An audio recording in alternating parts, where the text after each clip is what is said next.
નમસ્કાર દર્શક મિત્રો, હું છું અમીશા. જોઈએ સમાચાર વિસ્તારથી. સુરતની હીરા બજારમાં માર્કેટ ભાવ કરતાં 50% સસ્તા ભાવે રોકડેથી હીરાનો માલ ખરીદ કરનાર આરોપી ઝડપાયો છે. હાલના ઝડપી યુગમાં સુરત શહેરનો વિસ્તાર ખૂબ જ મોટા પાયે વિકાસ પામી રહેલ હોય મોટા વેપાર ધંધા સાથે સંકળાયેલ છે. તેમજ સુરત શહેર ડાયમંડ અને ટેક્સટાઇલના વેપારનું હબ છે. હીરાના વેપારમાં હીરાના વેપારીઓ પાસેથી હીરાનો માલ ખરીદ કરી તેનું પેમેન્ટ નહીં ચૂકવનારા ઇસમો વિરુદ્ધ કાયદેસરની કાર્યવાહી કરવામાં આવી છે.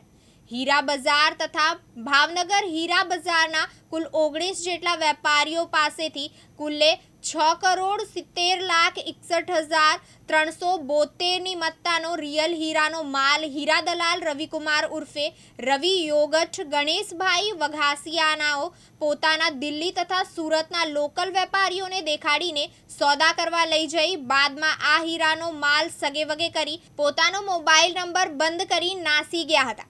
હીરા બજારના દલાલ રવિકુમાર ઉર્ફે રવિ યોગઠ ગણેશભાઈ વઘાસિયા વિરુદ્ધ હીરા વેપારીઓ રજૂઆત કરવા આવ્યા હતા.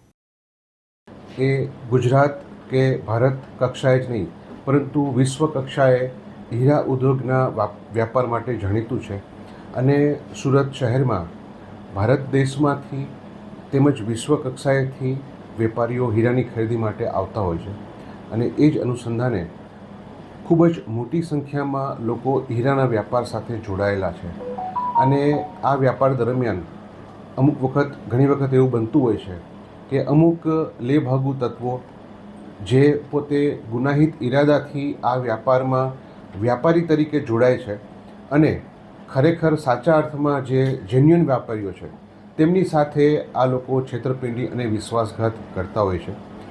આ જ પ્રકારનો બનાવ સુરત શહેરમાં બનવા પામેલ છે, જે બનાવમાં બે અલગ અલગ ફરિયાદીઓ શ્રી અરવિંદભાઈ તથા શ્રી આકાશભાઈએ હીરાની છેતરપિંડી અને વિશ્વાસઘાત બાબતની ફરિયાદ આપેલ છે.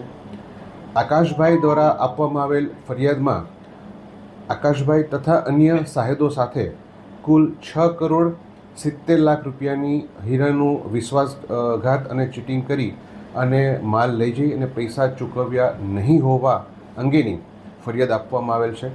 અન્ય ફરિયાદ જે છે અરવિંદભાઈ હીરપરાવાળી, એ ફરિયાદમાં કુલ 8,20,00,000 રૂપિયાના હીરા લઈ જઈ અને પૈસા નહીં ચૂકવી છેતરપિંડી વિશ્વાસઘાતની ફરિયાદ નોંધવામાં આવેલ છે. આ ફરિયાદમાં આકાશભાઈ દ્વારા જે ફરિયાદ આપવામાં આવી છે એ ગુનામાં મુખ્ય આરોપી રવિ દલાલ, એના સહ આરોપી અક્ષય જાસોલિયા અને ધનરાજ રાઠોડની ધરપકડ કરવામાં આવેલ છે. હાલ અલગ અલગ તેઓ રિમાન્ડ ઉપર છે અને તેઓની પૂછતાછ કરી આ હીરા બાબતે તેઓએ જે પૈસા મેળવેલા છે એ બાબતે તે લોકોએ પૈસાનું શું કર્યું છે એ બાબતેની પૂછપરછ હાલ ચાલુ છે. અને અન્ય ગુનામાં જીતેન્દ્ર કરીને જે આરોપી હતો એની ધરપકડ થઈ ચૂકી છે, જે અત્યારે હાલ જ્યુડિશિયલ કસ્ટડીમાં છે અને ફરી વખત રવિની પણ આ જ ગુનામાં ધરપકડ કરી અને એ લોકોએ જે વેપારીઓ પાસેથી હીરા મેળવી અને પૈસા કઈ જગ્યાએ તે લોકોએ એનો શું દુરુપયોગ કર્યો છે એ બાબતેની પૂછપરછ તપાસ ચાલુ છે. સાબિર સૈયદ, દિવ્યાંગ ન્યૂઝ, સુરત.